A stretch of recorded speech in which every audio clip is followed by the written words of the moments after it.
In the last 40 years, China has seen one of the most remarkable economic miracles in history. It showed the world the ruthless efficiency of a system which blended free market capitalism with a totalitarian style of leadership, transforming the lives and incomes of almost all of its citizens, sometimes against their will. Events like this, while incredibly brave, showed the determination and brutality of the government and crushed any uprising for years to come. But this is beginning to change. Anti-government slogans that were once whispered, now shouted in the streets of Shanghai.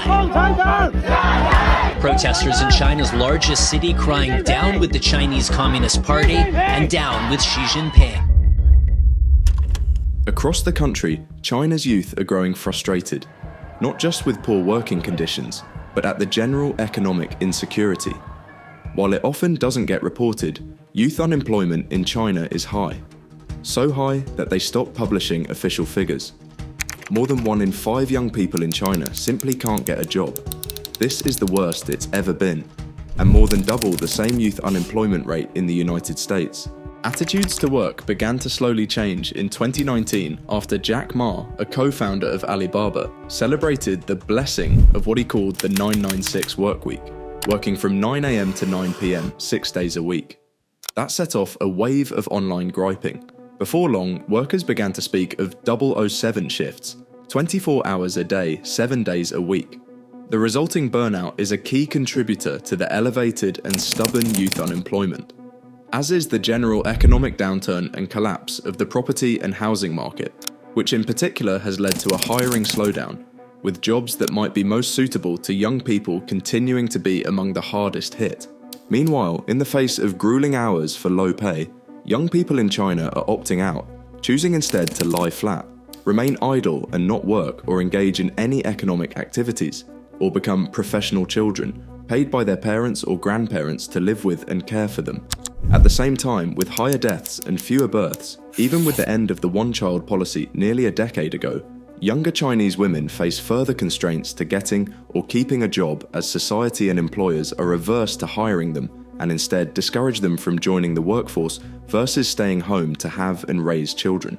The ongoing crackdown on dissidents and rights activists under Xi Jinping's leadership has created a tense political environment, fed into an economy which after years of double-figure growth rates has slowed down significantly, and China is facing a bit of an issue. For all its threats from abroad, China's biggest issue comes from within. So let's look at why China is struggling, and why its youth, more than anyone, aren't happy about it. As part of a plan to fix high youth unemployment, the Chinese government has increased its military recruitment targets for young people and has built the largest army in the world. Even though it's advanced, China's army hasn't really been used. But with today's sponsor, Conflict of Nations, you can take control of their military and put them to the test. Using their real-time combat system, you can test your military strategy against up to 128 other players online by choosing a nation, building their military, and then executing your own tactics to beat other players and take over the world. Maybe you could pick China and invade Taiwan using your navy, or you could pick the United States and defend the position using nuclear ballistic submarines, stealth fighters, or 100 other weapon systems the game has to offer. You can form alliances or invade other countries. The choice is yours, and all you need to do is visit the link in the description and you'll receive a unique starter pack and 1 month of premium subscription for free, which is only available for the next 30 days. Ever since the Communist Party took control in 1949, the state has exercised tight control over the economy, but it was only after a series of transformative reforms initiated in 1978 that an entrepreneurial spirit was unleashed. Deng Xiaoping, who led China from 1978 to 1989, understood that without improving people's living standards through economic changes, the communist regime could be at risk. When China gained independence, it was an extremely poor country, so poor that in 1990 it had a staggering 66% poverty rate and millions died due to starvation. After Deng took charge, China's economy took off. GDP per capita grew by 31 times, from $381 to well over $12,000. China was the fastest growing economy globally, and its GDP is now $17.9 trillion, the second largest in the world behind the United States. On top of that, the poverty rate decreased from 66.3% in 1990 to just 3% today. To see just how far China has come in such a short time, take a look at this map. In 1980, nearly every country in Africa was richer per person than China. But just 36 years later, now it's only one. People who were farmers moved to the cities and became factory workers, and it brought tremendous amounts of wealth to all of these people, driving them up out of poverty and into this burgeoning massive middle class. But there's a good reason that most countries don't achieve this kind of growth. They simply cannot motivate people to work hard enough. But in China, you kind of have to. During the growth years, older generations worked very hard creating a culture of long working hours, which is why even today the Chinese work culture of the 996 is so common. This translates to 72 hours a week. Just for comparison, the worldwide average working week consists of about 40 hours. In fact, according to China's labor laws, a standard workday is 8 hours long with a maximum of 44 hours a week. But they still work almost 28 hours more than their standards. In the boom period, most of this grueling work was taking place in the country's many industrial and manufacturing centers. Becoming known as the world's factory, China seemed to make everything for everyone. Whether it was shoes, phone screens, car batteries, the chances were that they came from China, and that's still mostly true today. While other Asian economies have grown, China still has a dominance in manufacturing and has the largest manufacturing workforce in the world, accounting for more than a quarter of the global output. Since the 1980s, the shift away from agricultural work has been immense, as service sector work also became important, now being China's biggest employer. In an economy that was growing faster than most could fathom, there was a job for everyone, and people got used to the security, even younger people. But since 2018, the PRC's youth unemployment rate has been increasing steadily, and during the pandemic, this rising trend has become more pronounced and is high compared with other large economies. So why aren't there enough jobs? The reasons for this are numerous, but let's start with the biggest.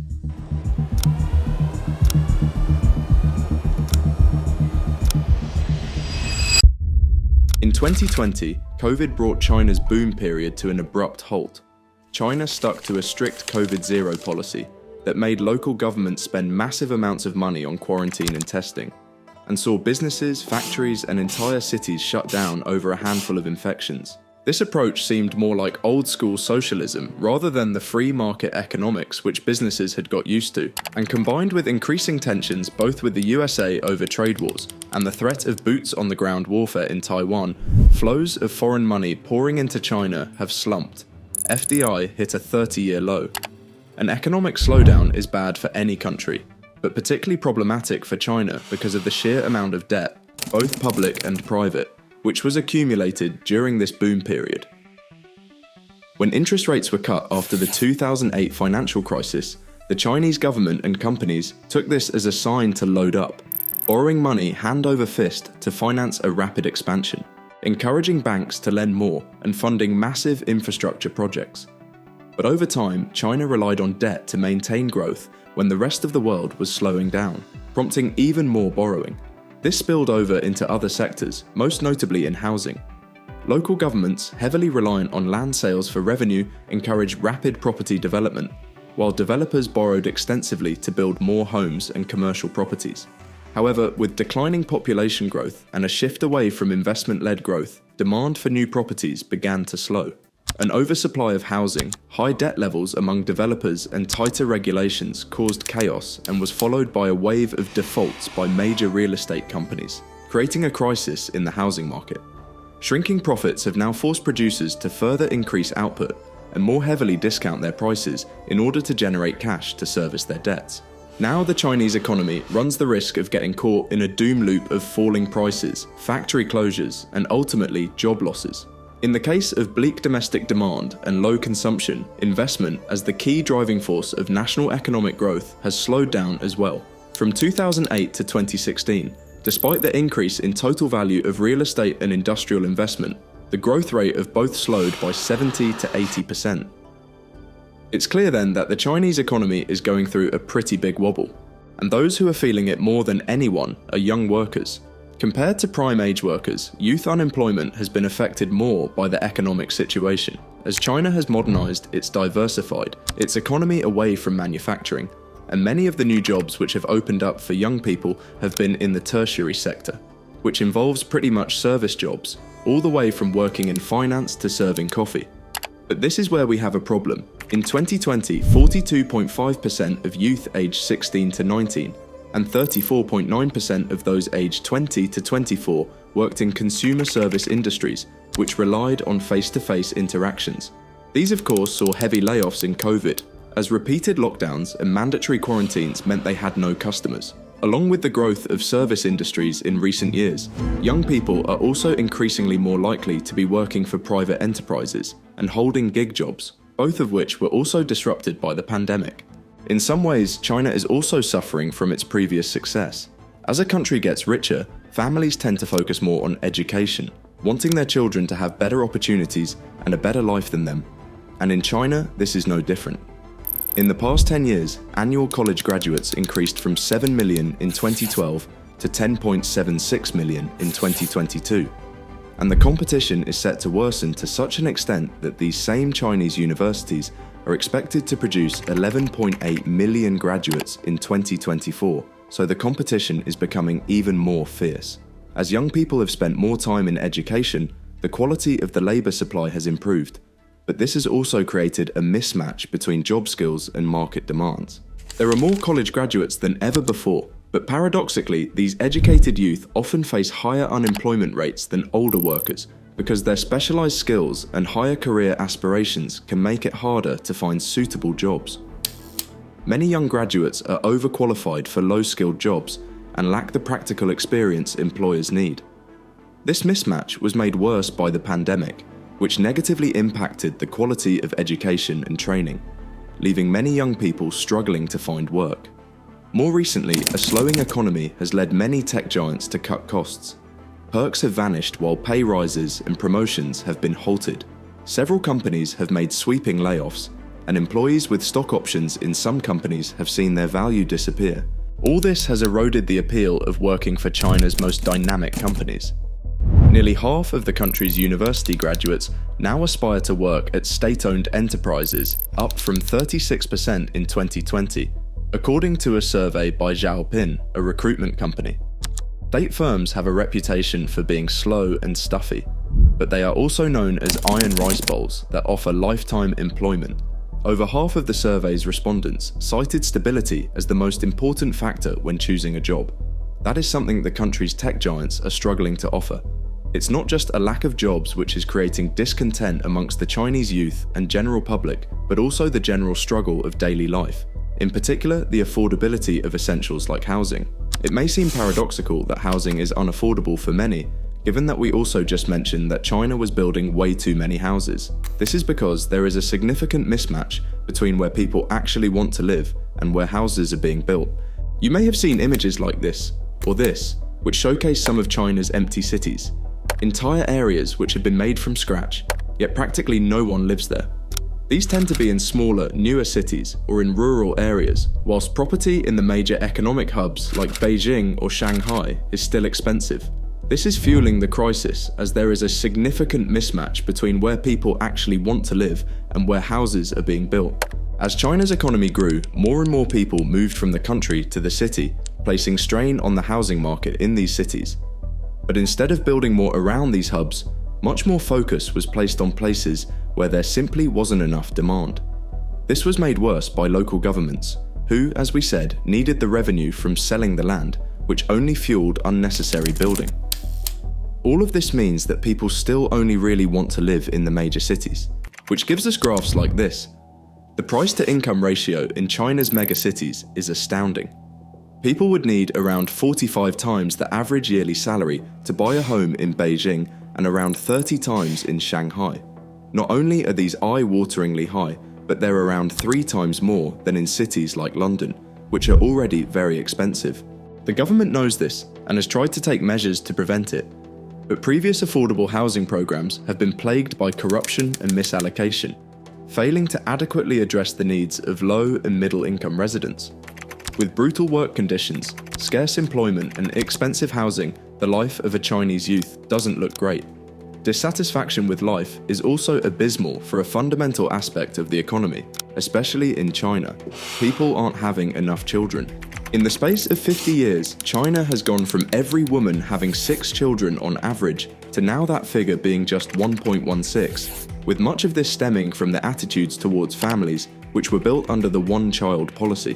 To achieve his goal of restoring China's greatness, Mr. Xi needs young people to marry, have children, and help reverse the country's demographic decline. He wants to shift the economy toward manufacturing and away from consumer internet technology, encouraging the youth to study hard sciences instead of aspiring to design video games. He also wants more young people to work in factories, including those that produce weapons for China's expanding military. Mr. Xi urges the young to endure hardships and eat bitterness, but many are questioning why they should. China is hardly the only country where young people are gloomy. Nearly half of Americans aged 18 to 34 say they lack confidence in the future. When Chinese lie flat, Americans quietly quit. Yet in China, where some 360 million people are between the ages of 16 and 35, something more serious seems to be happening. The path to a better life seems harder and harder to find. In response, many are choosing to abandon the rat race and turn inwards. For a country that Mr. Xi promises to mould into a great power by mid-century, their attitude raises profound questions. To take over your world and test your strategy in charge of China or lots of other countries, click the link in the description to get 13,000 gold and 1 month of premium subscription for free. The offer is only available for 30 days, so make sure to download it now.